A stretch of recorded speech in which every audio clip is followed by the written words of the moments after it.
The Villages, 1370 AM, 96.3 FM, The Source.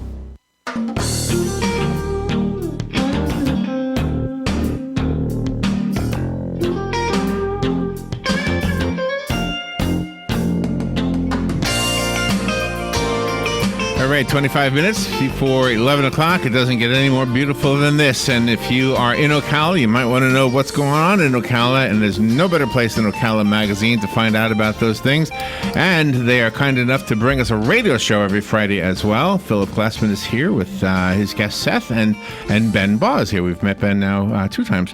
Hey, Philiip, how you doing? We're doing fantastic. Happy Friday to you. Can you believe tomorrow's Light Up Ocala? I cannot. We actually were invited and were able to see them do the pre-light up at 4 a.m. Jesse went down there. And this morning? It was actually a day before yesterday. Oh, really? And they did a 4 a.m.? 4 a.m., yeah. One of our photographers is the city photographer, so it was very, very interesting. But, yeah, Jesse was like, it's 4 a.m. But, yeah, it turned out pretty good. It looks amazing. It always does, right? Yeah. They do a really good job. They really do. Just like we were talking about before the show, I mean, I just came from the ribbon cutting of this Christmas Wonderland, if you will. Yeah, tell me about that. That's here at the mall. It is, I mean, it's really nice to have that because I have younger kids, and to be able to have that here instead of having to drive an hour and a half to Tampa or Orlando, it makes it really nice. So did that open today? It opens tonight. I think the VIP party is tonight around 6:30, and then it's open to the public thereafter. And what is it? It is Santa's house in a white winter wonderland where it's private, and they've got all the names of every kid that could be, on Santa's list up there. Really? They've got his living room and a Christmas tree, and then they have a huge chair next to the fireplace to take pictures with Santa. Nice. But it's a very private environment and as I said, it's first class. Did you see Philiip on the list of names? I didn't. It was so many people on the list. They're not alphabetical. That's too funny. Yeah, I love when they do stuff like that. So that's over by Belk? It's right in front of Belk's, yes. Okay, they did 3,000 square feet that they retrofitted there. Holy cow. And Paul Steniford, I mean, hats off to him for doing what he did because, and it's his son. I keep praising him, and he keeps praising his son. So let's not forget about his son. They, he has 9 projects going on. In between that, he did this, and it's amazing because it's going to change so many kids' lives this year because they're going to be so enthralled to experience it. There's also one other thing. It has live snow that they're putting, which is non-toxic snow. That's good, non-toxic. Yeah, but I mean, it's important because a lot of people don't like. What is fake it? snow. Is it?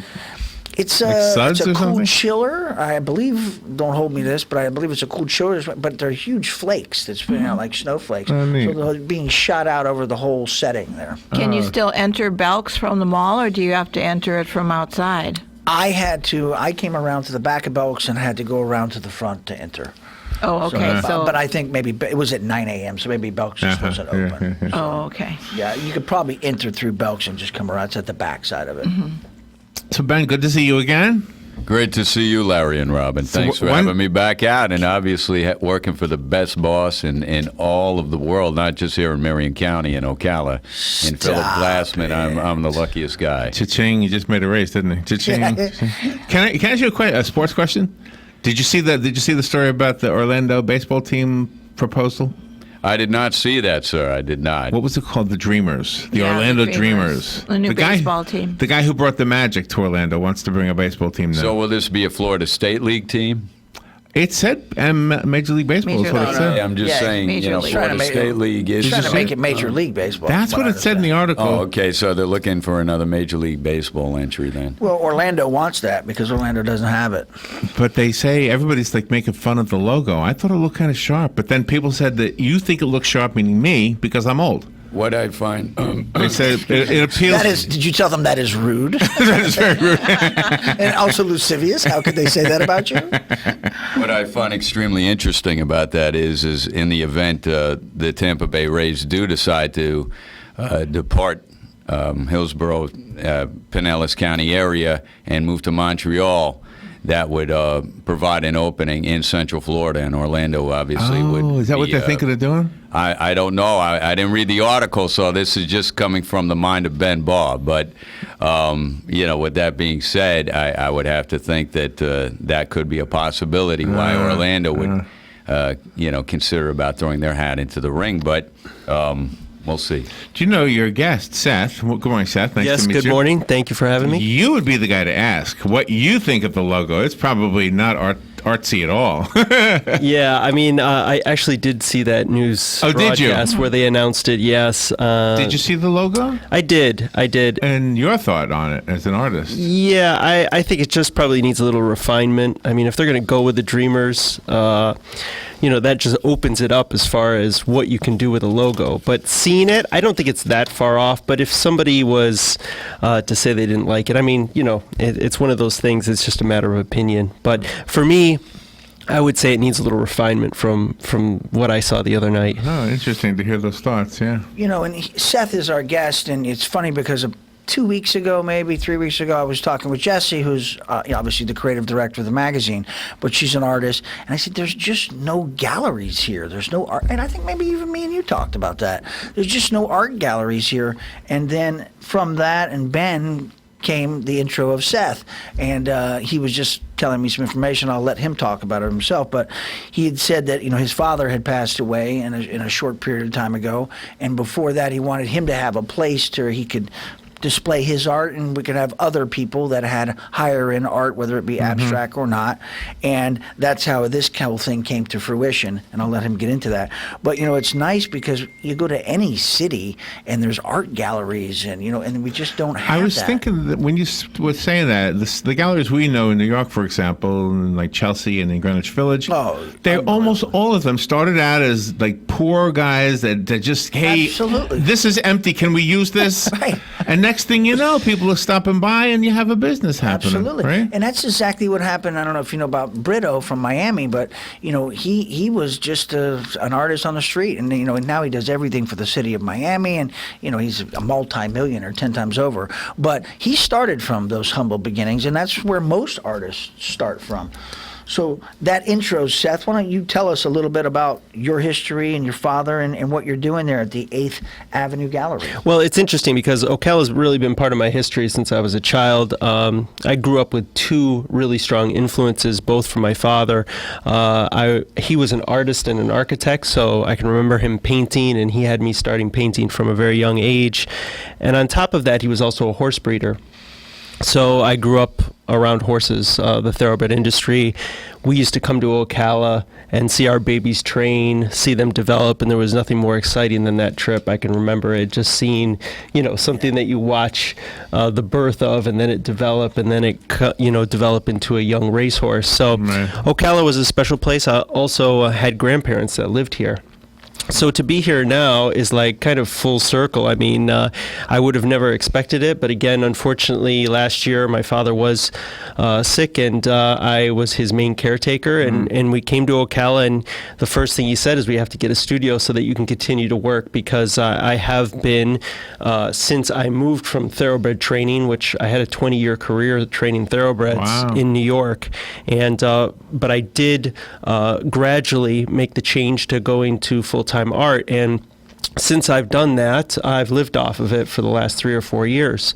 So he said, well, obviously, despite my condition, you need a place to work. And so we attained a space in the facility that I'm in now. That was just one space. And then after a Get Out a Vote event moved out next to us, we were able to get the second space. And he immediately, as an architect, started making the plans for a gallery. Okay. And where, 8th Avenue, where is it on this? So it's if you know where the Riley Center is, heading northeast on 8th Ave. Okay. It's right over the railroad tracks, and actually a neighborhood storage facility. Oh, I didn't know that area. Yeah, they're very interesting spaces, because obviously you think neighborhood storage, you're thinking, it's a storage unit, but these have kind of a commercial front to them, and then in the back, it's more like a traditional sliding door. So for artists, it's absolutely fantastic, because it gives you all the options you could ever imagine. So by doing what we did, we really have a quality space, did a very nice renovation on it. with New York galleries in mind, clean walls, wood floors, and just a clean look. As an abstract artist myself, the focus is mostly on abstract work, but that really covers even some, like my father, his abstract work was also realism as well, social realism. So there's many forms of that.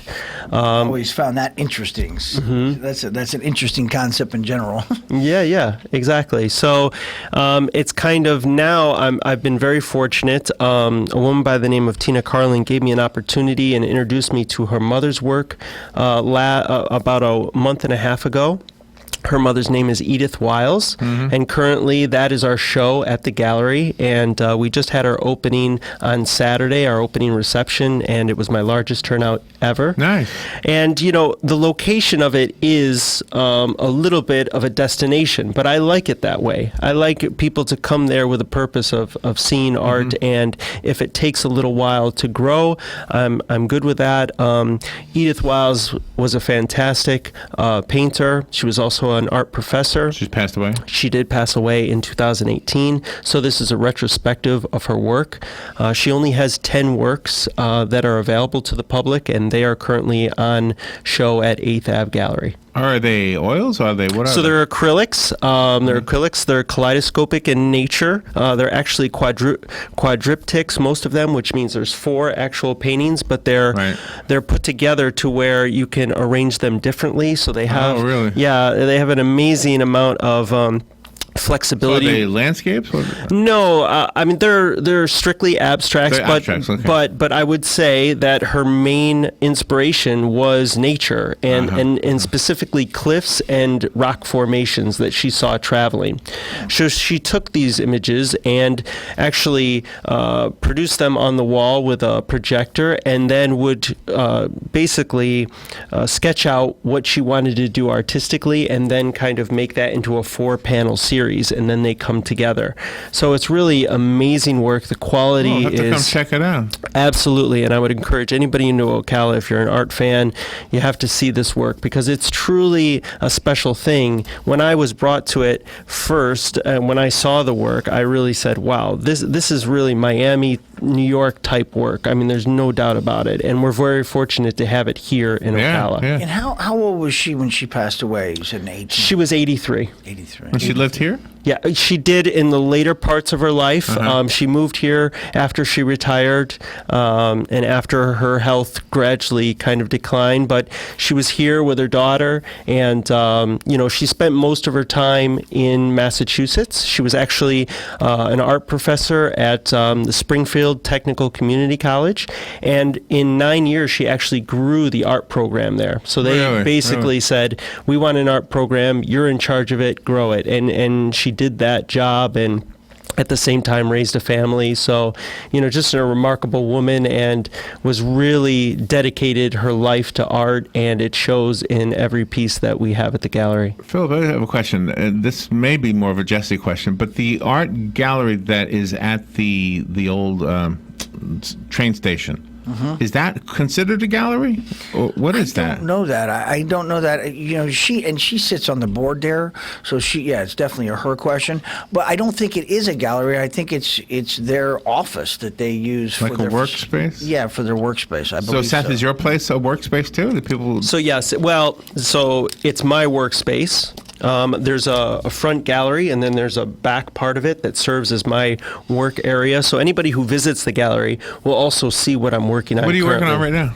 So what I do in the summer is I do these projects where I travel, and then I come back and I make a body work around it, based around it. So this summer I went to Spain.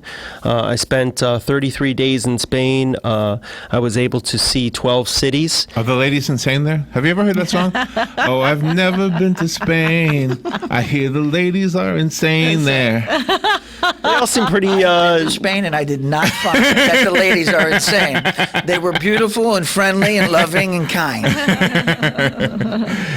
Yeah, I mean, Spain's an amazing country, and I was very fortunate to be able to do this. And these are part of art projects that I actually do every year, every summer. And yours are what medium? I'm an abstract artist in acrylic as well. Acrylic, okay. Yeah. Okay. So I'm now in the midst of, I'm about 5 paintings into this series where I'm actually incorporating some of the pictures that I took during the trip. Because now, you get a little bit of a mixture of abstract and photos that people can relate to if they've ever been to Spain. And I think that is nice, that kind of, that combination, that juxtaposition of the abstract and the real comes together really nice. Were you able to see like the area of Costa del Sol or Puerto Banús or there's a little tiny village way up there on the top? It's called Benalmádena. You know what? I missed all those spots, and here I thought I did a good job. Really? Yeah. I mean, I went to Tarragona. I went to Alhambra, which is amazing. Malaga, the birthplace of Picasso. Malaga is unbelievable. Yeah. Cartagena, Cadiz, Cordoba, Madrid, Barcelona. So tell me, besides your father, who else was your artistic inspiration? Sure. Well, the benefit of having my father from a young age is we were always talking on a high level as far as art was concerned. We were talking about Picasso, Kandinsky. I would say Kandinsky is one of my big influences. I really gravitated towards his work. More recently, I love, obviously, Mark Rothko, a gentleman by the name of Diebenkorn, who was actually a California artist. So all of those guys, even William de Kooning in some fashion, all of those at some point have played a role in my influences. And I'm really trying to attain, obviously they're superstars, and I have no reason to think that I couldn't one day do work that's in that range. And Ben, as the managing editor for OM, how will you build an issue around Seth's work? Just as he described, Wassily Kandinsky, Arshil Gorky, I know has also been a major influence in Seth's work as well. Richard Diebenkorn, as he mentioned, Willem de Kooning, Mark Rothko. I mean, just seeing these types of influences with his artwork firsthand. I've had the opportunity to visit Seth at the gallery multiple times. It's just really incredible, and to be able to build something from that foundation where I've had the personal experience at the operational level to see it firsthand and bring in all of these other influences that he just mentioned, the names that I just threw out, which were the same with the exception of adding Gorky. It's just incredible. And I look forward to the future and being able to provide Seth with a platform for additional exposure. I think this guy is an incredibly talented artist. And he was a pretty good thoroughbred trainer on top of that as well. He had a couple of big-time horses named Dynaslew and another one named Gabriel's Hill, who finished second in the Breeders' Cup Marathon. So this guy is an exceptional trainer, but even more so, he's an outstanding artist, and to have him here in Ocala and to have 8th Avenue Gallery within the community just adds to the city's cultural flavor. It's interesting it's on 8th Avenue because that's where the gallery we know is in Chelsea, in New York. Picking racehorses and having an eye for training racehorses, that's an art in itself. So, some people say, well, you're an actor. I say, well, I'm an actor. I'm a real estate developer, and we publish a magazine. But, there's an art to whatever you're doing creatively, whether it's creative or business. I mean, you better be creative today in business or you won't be in business very long. Yeah. It's a challenge. And I've really tried. I was very fortunate to train for some great clients when I was a horse trainer, Charlotte Weber being one of them here with Live Oak Plantation. And so I was very fortunate, and I tried to maintain a lot of those contacts, even though I've moved from one business to another, because anytime you go to a racetrack, you see artwork, and vice versa. I mean, even here at OBS. Absolutely, yeah. So there's a lot of commonality between the two. There's those same people are very high net worth people, and they buy art. Yeah, I mean, exactly. That's the reality of it. Yeah, yeah. Do you know what I always wondered? Do you think this is true? This is going to maybe make me look weird, Robin. I don't know.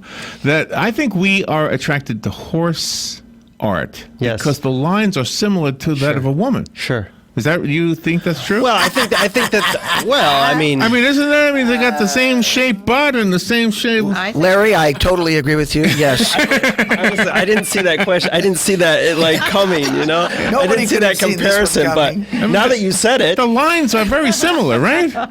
Yeah, I mean, they're both elegant. They're both beautiful. You know, I mean, what are you going to say? They from an artist standpoint, they both have a similar thing that if you can capture it correctly, and I do. And they got the long hair and all that. Sure, yeah. All of that counts. Absolutely. But I do some equine work when it comes out. I just want it to happen naturally. Like I've done some commissions for equine work and everything like that. But in general, I'm just more drawn to a process without necessarily a specific subject. So how do you look forward to like a 6-month period or something for the gallery itself? Like, how do you find the artists to showcase? Well, that's the thing, is that this is all just an evolution of an idea. There was no plan. There was no I'm going to open this gallery. Well, you have your own art, so exactly. But even I told Tina, I said, I'm really glad, not only and honored to have Edith in the gallery, but I was getting sick of looking at my own work all the time. So I guess what I'm realizing about myself is I also enjoy curating. I also like finding other artists that I relate to and that I adore in some way in their work, and to bring them to the gallery, because it's an amazing process just to share art with everybody, and you see something in people when they view art, and that's what I really enjoy. Yeah. Do you guys know we have a Disney artist in Ocala? Are you familiar with that young lady on South Pine? Yes. Yeah, it's like that. she's I think that's considered a gallery. I don't know. Do you know who I'm talking about, Ben? I think that's a gallery. Is her name Michelle? Michelle is her name. Yeah. I don't know about her. Oh my gosh! You walk in there, and I'm a kid at heart, so She's a Disney for them, artist. or just she does the, what do you call them, Seth? The backgrounds or something? back She's a licensed, I believe she's a licensed artist for Disney. So Something like that, yeah. I actually went to their opening, and the way they described it is they work with Disney on what they produce, and they do an amazing job in doing it. I mean, it's real quality work for sure. Yeah, I can't afford her work either. Well, and I just heard from one of the engineers we're working with on a development project that Mr. Roberts has actually engaged the people that did, I guess, the water parks over there at Disney World, the Typhoon Lagoon, and actually the World Equestrian Center will have the people who designed for Disney designing that water park out there, which is tremendous. Seth, do you have a bucket list medium that you'd like to work in? Is there something you've never worked in that you want to?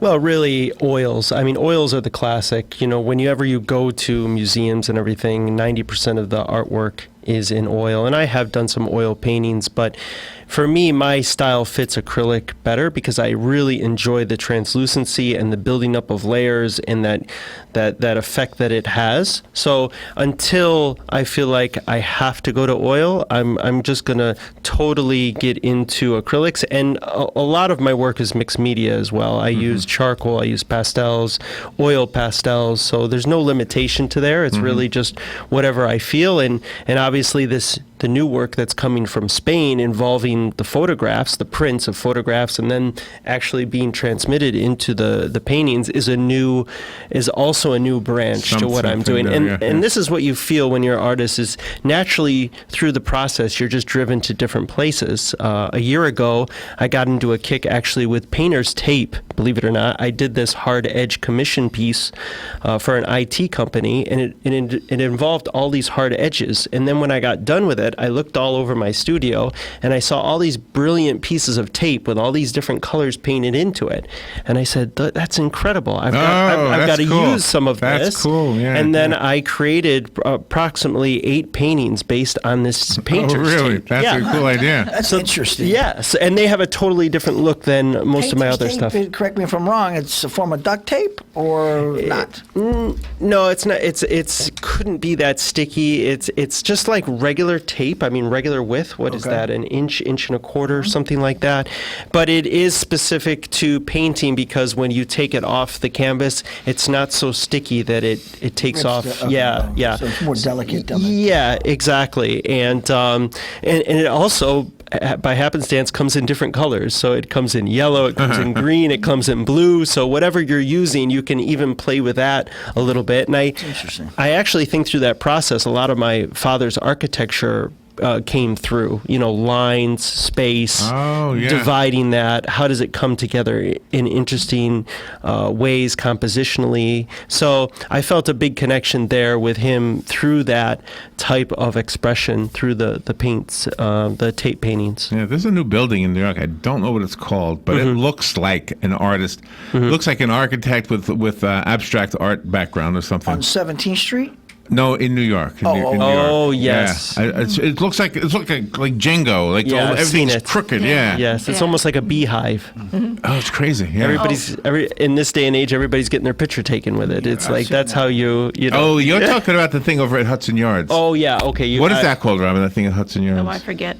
But anyway, no, it's a building. I'll show you. Yeah. Okay. So how do we? I'm sorry. Go ahead. Oh, that's what I was going to ask is your address of your gallery and the hours and if there is an admission.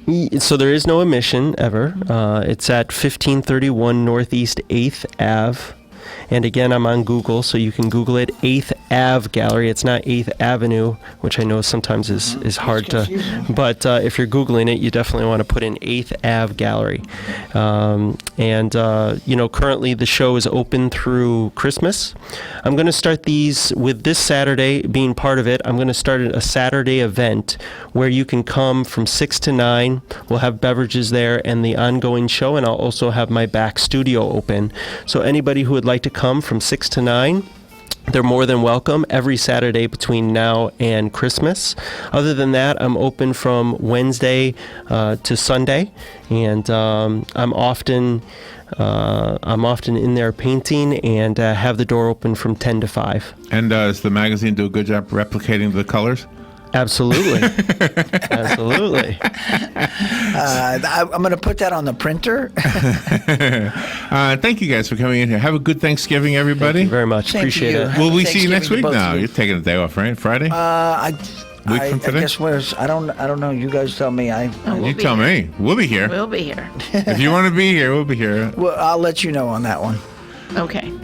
So, Ben, the two worlds come together. Sports and art came together for you. Absolutely. Aren't you a photographer, too? Yes, I Didn't you am. tell us that? So is that hard to photograph the art? Is there something different about that than other photography?